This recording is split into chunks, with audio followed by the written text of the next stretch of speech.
L'hôpital évolue depuis plusieurs années face à une demande pressante de son environnement. De nouveaux métiers voient le jour. Ils s'implantent dans l'hôpital et peuvent s'ouvrir sur la ville. Ce sont des métiers à part entière ou des exercices professionnels relevant de coopération. Ainsi, les parcours de soins se simplifient et s'organisent pour une efficience devenue incontournable. Ce film nous permet, au travers de témoignages de professionnels de santé, de mesurer le bien fondé de ces nouvelles prises en charge pour les patients. Ces métiers peuvent s'articuler en 4 grands chapitres. Nouvelles modalités d'exercice professionnel, métiers émergents adossés aux lois de santé, métiers à double expertise et pratiques avancées, c'est-à-dire un exercice paramédical en lieu et place du médecin.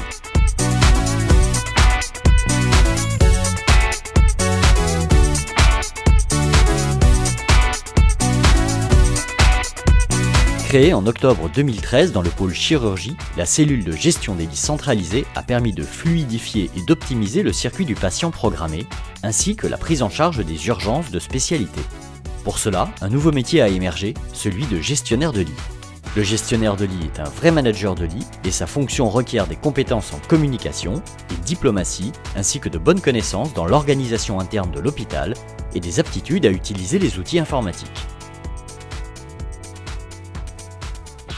J'ai été aide-soignante en médecine et secrétaire hospitalière en chirurgie.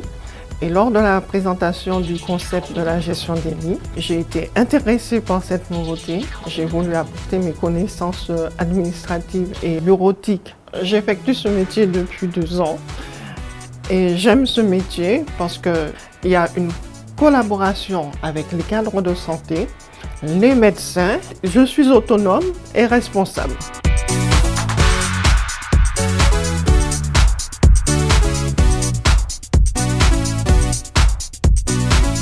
L'aide-soignante en service de stérilisation contribue à la qualité de la prise en charge des patients en supprimant tout risque infectieux imputable aux dispositifs médicaux stérilisés. Il exerce sous l'autorité technique du pharmacien et maîtrise l'ensemble des étapes du processus de stérilisation des dispositifs médicaux. Auparavant réalisé par l'infirmière de bloc opératoire, l'IBOD, l'aide-soignant procède à présent à la reconstitution des plateaux opératoires propres à chaque intervention. Ce transfert de compétences, permis par le diplôme d'état d'aide-soignant, contribue à libérer du temps IBOD au sein des blocs opératoires en garantissant la continuité des soins avec la stérilisation. Un niveau d'exigence, d'expertise et de qualité reconnu puisque le service a été certifié ISO 9001 en 2015. Je suis aide-soignante depuis 2002. J'ai débuté ma carrière en 2003 en tant qu'agent de stérilisation à l'hôpital Ambroise Paré. Lorsque j'ai demandé ma mutation à la Pitié, en 2013, la cadre de pôle m'a proposé un poste à la stérilisation Gaston Cordier.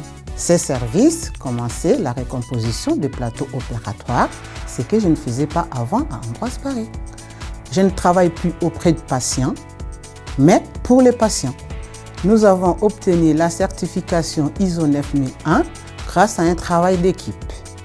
Nous devons fournir un travail de qualité en perpétuelle évolution. Ce nouveau poste m'a permis d'acquérir de nouvelles compétences, l'instrumentation chirurgicale, l'hygiène, la rigueur.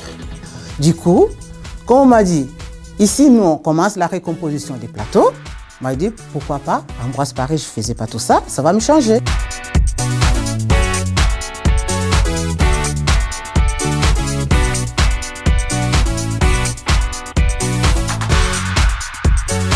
L'orthophoniste est le rééducateur des troubles de la parole, du langage et de la communication.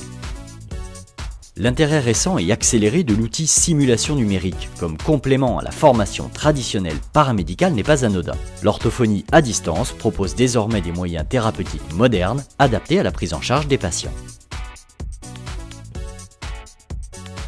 Pourquoi la simulation numérique et plus particulièrement les avatars? C'est une prise en charge nouvelle, plus particulièrement dans le besoin du patient. 88 km en moyenne sont faits par nos patients pour venir en séance de rééducation, ce qui veut dire qu'il y a un coût pour le patient, certes, mais également pour la famille qui les accompagne. Et de ce fait, nous avons aménagé des prises en charge en simulation numérique à partir d'avatars spécifiques ou via Skype, ce qui est tout à fait opérationnel désormais. La prise en charge est similaire et les gains sont tout à fait homogènes, donc on a vraiment tout à gagner dans cette prise en charge.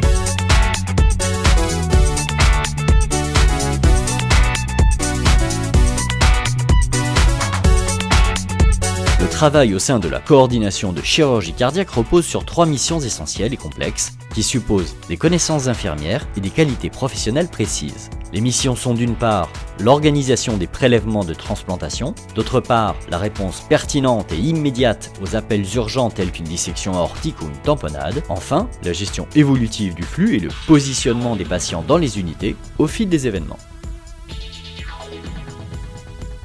Ce poste requiert une bonne analyse et une compréhension des situations et une capacité à négocier dans le calme.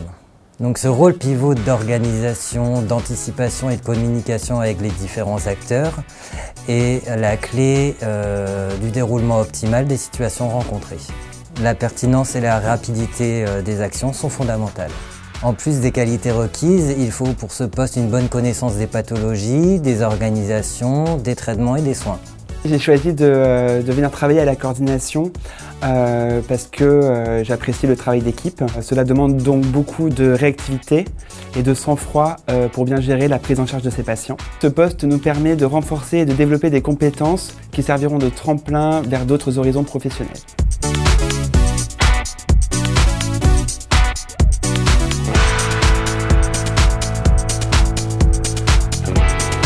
L'infirmière de programmation est à l'interface des secteurs de consultation, d'hospitalisation et des blocs opératoires. Elle facilite les relations entre les différents acteurs de l'hôpital et le patient. Elle coordonne et lui explique les étapes de son parcours. Ses compétences d'infirmière et sa connaissance de la discipline en font un interlocuteur unique, élément clé pour la qualité de prise en charge du patient. Aujourd'hui, son rôle accompagne le développement de l'ambulatoire. Auparavant, j'étais infirmière de soins en hospitalisation ORL. C'est une nouvelle relation avec le patient. C'est vrai que je fais beaucoup moins de soins, mais je vais davantage dialoguer avec le patient. Je leur organise toute l'hospitalisation. Les personnes rentrent souvent dans mon bureau stressées, angoissées, et elles en sortent nettement plus détendues avec une meilleure organisation de leur parcours. Je pense que les médecins m'accordent énormément de confiance. C'est très valorisant aussi pour moi.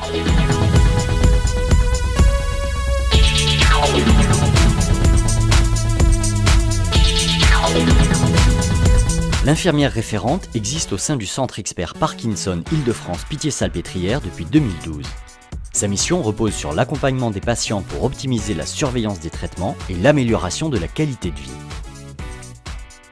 Le DIU de gestion multidisciplinaire de la maladie de Parkinson permet d'acquérir l'expertise nécessaire à ces missions, en particulier la coordination du parcours de soins et le suivi des patients hospitalisés en ambulatoire comme à domicile. J'exerce ce métier depuis 3 ans et ça m'a permis d'avoir une vision beaucoup plus globale dans la prise en charge de ces patients-là et améliorer du coup leur parcours de soins. On est vraiment le lien entre tous les différents acteurs pluridisciplinaires au domicile, d'où cette vision globale que l'on a du parcours de soins.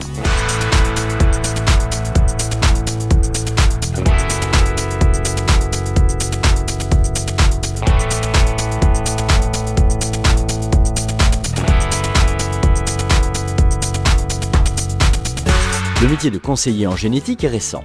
Créé en France en 2004, en raison notamment de l'augmentation du nombre de consultations de conseils génétiques et des grandes avancées dans le domaine de la génétique médicale. Cette profession paramédicale spécialisée est construite autour de la dimension humaine du conseil et de la connaissance en génétique. Le conseiller en génétique travaille au sein d'une équipe pluridisciplinaire sous la responsabilité d'un médecin généticien. Ces nouveaux professionnels sont les interlocuteurs privilégiés des patients et de leurs familles. Ils sont impliqués dans l'information et l'accompagnement des consultants tout au long de leur parcours de soins. La formation de conseiller en génétique consiste en l'obtention d'un master professionnel de conseil en génétique et médecine prédictive à l'Université de Marseille. Et ce diplôme est accessible aux étudiants qui ont une formation scientifique ou paramédicale, comme les sages-femmes ou les infirmiers notamment. Nous recevons en consultation des patients atteints d'une maladie génétique ou leurs apparentés. Notre rôle est de les accompagner dans leurs demandes, qui peut être, par exemple pour une personne malade, une demande d'information sur sa maladie ou sur la transmission de celle-ci, et pour une personne non malade, une information sur son risque de développer la maladie familiale. Nous sommes amenés également à rencontrer en consultation des couples qui sont à risque de transmettre une maladie génétique et qui envisagent par exemple un diagnostic prénatal ou un diagnostic préimplantatoire. Cette profession permet d'accompagner non seulement le patient mais aussi sa famille à différentes étapes de leur vie. Et c'est cette relation privilégiée qui constitue une des motivations principales qui amène à choisir ce métier.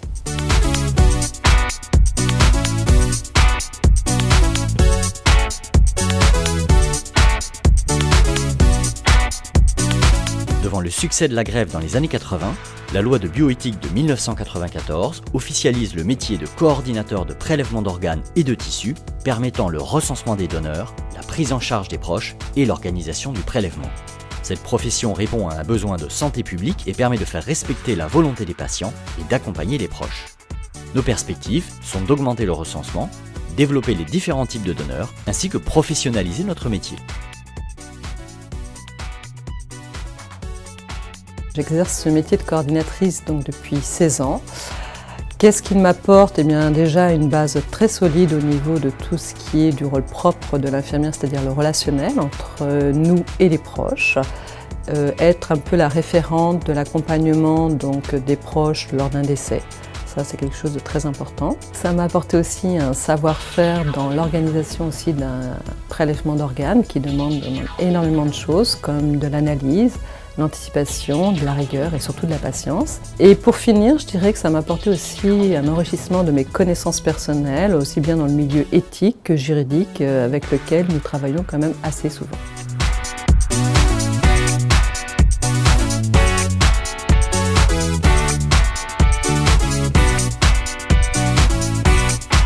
Conformément aux objectifs prioritaires du plan Cancer 3, d'ici 2020, la prise en charge des patients atteints de cancer s'effectuera majoritairement en ambulatoire.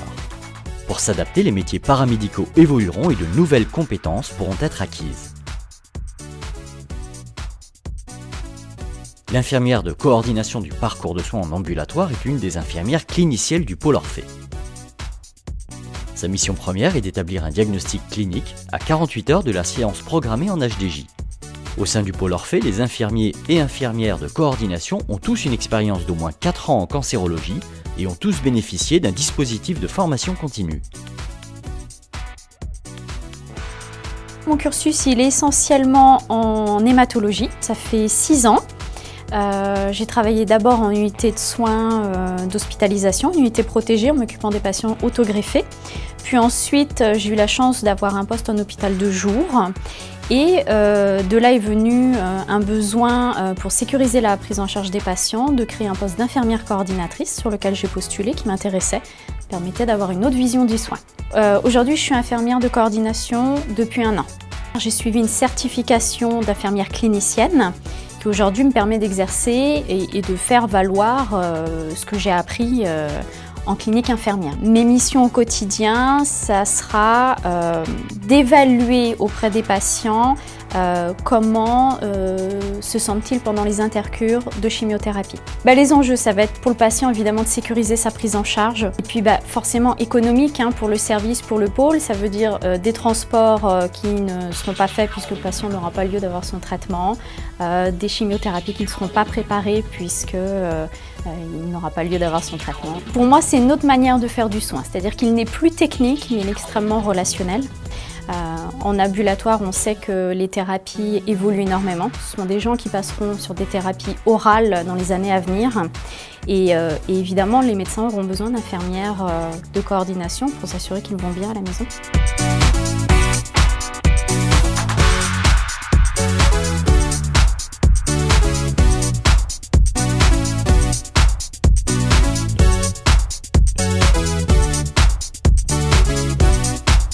La biologie médicale est un monde à forte composante technique et en évolution technologique permanente auquel s'interfacent l'informatisation, la robotisation, la mutualisation des moyens ainsi que l'accréditation en toile de fond. Ces changements nécessitent de facto une nouvelle approche, plus technologique et plus polyvalente dans sa gestion avec la création de plateformes innovantes. L'ingénieur en biologie médicale est un nouvel acteur du monde de la santé, car au centre de ses problématiques grâce à ses compétences transversales et à son expertise dans sa spécialité. Il est également un lien entre les fonctions médicales et non médicales, participant aux prises de décision dans l'intégration de nouvelles technologies et leur management. Ces évolutions aboutissent à proposer aux patients une biologie qui devient prédictive et une médecine de précision. Pour être nommé ingénieur à l'assistance publique des hôpitaux de Paris, il est nécessaire d'avoir un diplôme Bac+5 et de réussir le concours. Toutefois, grâce au levier de la formation professionnelle, les techniciens peuvent devenir ingénieurs. Nous partageons les mêmes motivations, celle d'être reconnus pour notre expertise dans l'innovation et le développement technologique de pointe au travers de missions pôles, voire au-delà. Et par ailleurs, la richesse de notre métier réside dans les nombreux échanges et liens interprofessionnels, aussi bien avec des partenaires privés comme publics. Et donc l'ingénieur en biologie a un rôle important dans tout ce qui est études médico-économiques, dans les formations, l'enseignement et dans l'encadrement technique. Sur le pôle de biologie, nous sommes 15 ingénieurs hospitaliers ayant des domaines de compétences différents. La génétique humaine avec sa plateforme de séquençage à haut débit, l'hématologie et la biochimie avec sa plateforme de production, l'immunologie avec sa plateforme de cytométrie en flux, et enfin les biothérapies cellulaires.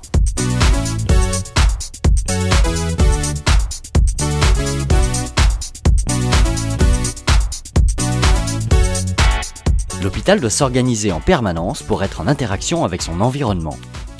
Définir la meilleure disposition des moyens dont on dispose ou que l'on est susceptible de se procurer pour atteindre les buts que l'on poursuit, telle est la mission de l'ingénieur en organisation et en logistique. L'ingénieur en organisation et en logistique n'est pas seulement chargé de la conception de nouvelles organisations, mais il agit également en coordination et en animation de la phase de changement. Après avoir passé plusieurs années dans le secteur routier, j'ai eu l'opportunité de passer un concours pour intégrer la fonction publique hospitalière au sein de notre institution. Et j'ai exercé à l'hôpital en tant que responsable logistique. Après plusieurs expériences différentes au sein de l'hôpital Saint-Vincent-de-Paul, l'HEGP, j'ai voulu élargir mon champ de compétences et en profiter pour découvrir d'autres secteurs d'activité.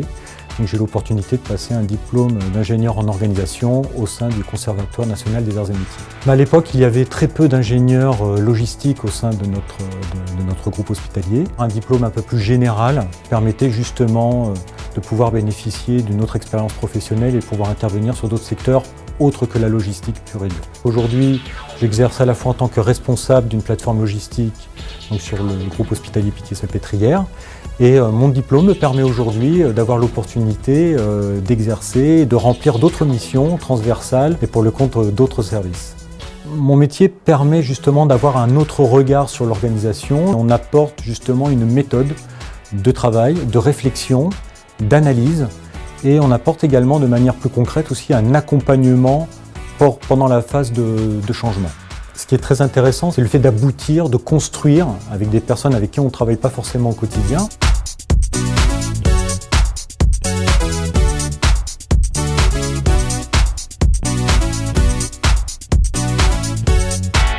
La fonction de coordinateur de projet de parcours de soins répond à l'objectif primordial de la médecine personnalisée. Il s'agit de faciliter l'accès aux soins et l'implication du patient vivant avec une pathologie cardio-métabolique dans sa prise en charge, mais aussi de promouvoir une gestion prospective et coordonnée de cette dernière.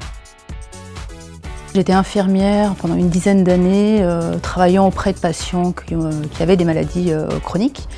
Puis après, j'ai fait l'école des cadres pour être cadre de santé pendant 5 ans, toujours auprès de patients maladies chroniques. Ce qui m'a fait accepter de prendre ce nouveau métier, c'est justement toute la nouveauté que cela englobait, avec la prise en charge de la maladie chronique, des patients cardio-métaboliques, mais également de travailler en décloisonnant un peu le soin de l'hôpital avec la ville, les associations, et de voir comment on pouvait travailler et optimiser la prise en charge de ces patients. On personnalise au maximum pour éviter justement les retours ou des complications que les professionnels connaissent mais qui veulent anticiper par une meilleure prise en charge. C'est quand même un métier sur lequel il n'y avait aucun fondamentaux de poser et qu'on a travaillé et qu'on bâtit au fur et à mesure que l'on travaille sur les parcours, et l'enrichissement que ça apporte de travailler avec la ville, les associations, les patients qui sont hospitalisés, puis toute la pluridisciplinarité des professionnels qui sont présents, quoi. Donc c'est très très intéressant justement.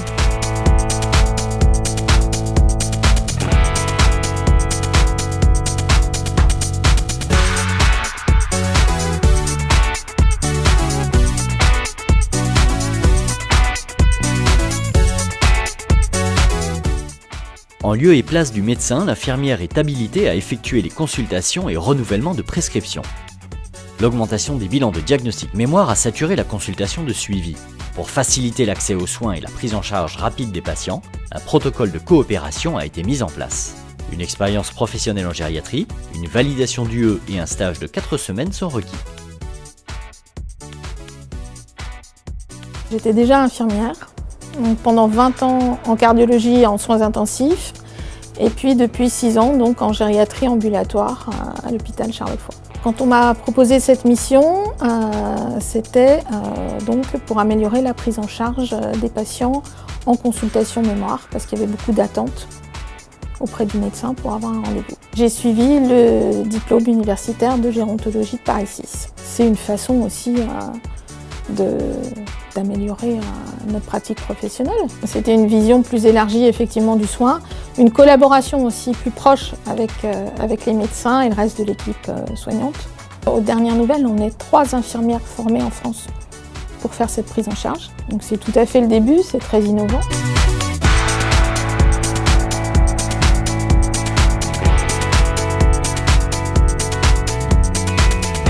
La diversification des techniques ainsi que l'accroissement constant des actes d'imagerie ont conduit les médecins radiologues à chercher de nouveaux collaborateurs pour prendre en charge une partie de leur activité. La volonté clairement affichée des manipulateurs d'élargir leur champ de compétences dans le domaine de l'échographie, comme cela se pratique déjà dans certains pays étrangers, a abouti à la mise en place d'un protocole de coopération interprofessionnelle de manipulateurs en échographie. Je suis manipulateur radio à la Pitié-Salpêtrière depuis 12 ans. Le DIU d'échographie réservé initialement aux radiologues est ouvert maintenant aux manipulateurs radio. Depuis 2 ans, je réalise des échographies à la Pitié-Salpêtrière. Cette nouvelle activité me permet d'avoir une relation plus proche avec le patient et une collaboration beaucoup plus étroite avec le radiologue.